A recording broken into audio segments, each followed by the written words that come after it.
조작 기소 문제라든지 뭐 스타벅스 문제라든지 등등 여러 가지 이슈들이 있습니다. 그런 이슈들에 대해서 당을 비롯한 정부 여당의 관계자들이 어떻게 메시지를 발신했고 이에 대해서 국민들은 또 어떻게 반응하셨는지에 대한 추적 조사도 좀 필요하다고 봅니다. 6.3 지방선거 백서 작업에 착수한 더불어민주당은 조작 기소, 스타벅스 이슈 등에 대한 여권의 대응이 유권자들에게 어떤 영향을 미쳤는지 조사하겠다고 밝혔습니다. 이재명 대통령도 선거 전 관련 메시지를 내놨는데요.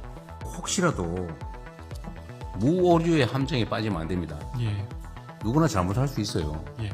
잘못하면 사과하고 취소하는 거예요.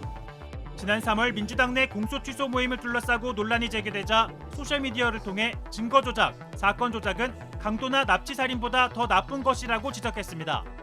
또 스타벅스의 탱크데이 이벤트에 대해 이 대통령은 악질 장사치의 폐륜행위라고 비판했고 정부 차원의 불매운동으로 번지기도 했는데요.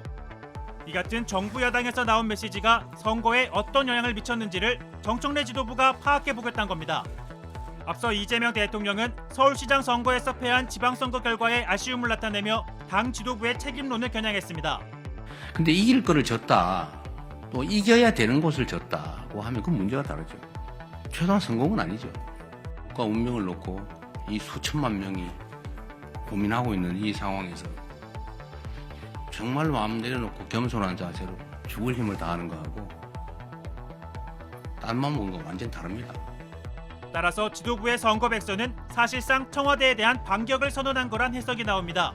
이제 사전투표 즈음해서 갑자기 전당대회 당권에 대한 얘기들이 계속 나오기 시작하면서 이게 국민들에게 좋지 않은 영향을 줬다고 저는 생각합니다.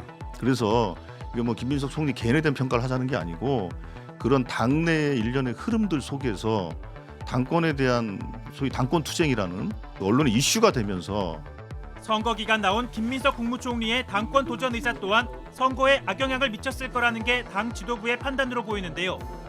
친천계로 불리는 의원들도 정청래 책임론에 선을 그었습니다. 전북에 집중하느라고 전국 선거 지원을 당대표가 못한 거 아니냐 그런 이렇게 프레임이 얘기했어요. 있던데.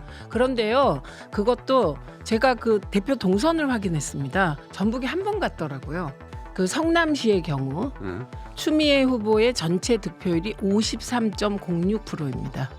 그런데 김병욱 후보는 48.68입니다. 이겨야 될 중원이나 수정에서 추미애 후보는 많이 이기셨어요. 그런데 김병욱 후보는 이겨야 될 중원과 수정에서 많이 이기지 못한 게 캠프가 이건 먼저 답을 내놔야 된다고 보는 거예요. 선거 백서가 전당대회에 미칠 영향을 고려한 듯 조승래 사무총장은 가급적이면 전당대회 전에 마무리하는 것을 목표로 한다고 설명했습니다.